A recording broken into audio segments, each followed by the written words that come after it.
से रोकने पर लड़े हैं, भैया रुक जाओ, रुक जाओ। कुछ समझ में नहीं आ रहा कि किससे क्या बोले जाए। तो इस टाइम ऐसी स्थिति आ रही है।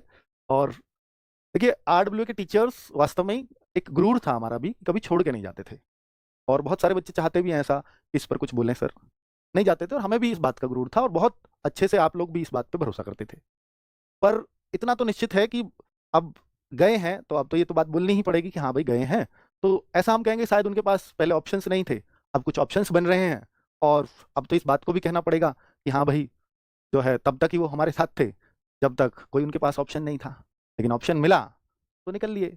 यही होता है शायद, प्रकृति का नियम यही है, और चीज़ें ऐसे ही चलती हैं। क्योंकि आप सबको कितना भी कर लो और आप सबको संतुष्ट नहीं रख पाओगे, ये तो निश्चित है। तो एक फाउंडर किसी चीज़ को बनाता है तो कभी नहीं सोच पाता कि वो कहाँ तक पहुँचेगा। मुझे भी नहीं पता था कि ये यहाँ तक पहुँच भी जाएगा, क्या कभी नहीं पता था, वाकई में मानना। तो अंदाजा भी नहीं था। अब जहाँ भी वो पहुँचा है शायद ईश्वर का ही हाथ रहा है, या हमारी नीयत अच्छी रही होगी, जिससे लोगों को हम पसंद आए, लोग हमारे साथ जुड़े रहे और लंबे टाइम तक टिके रहे।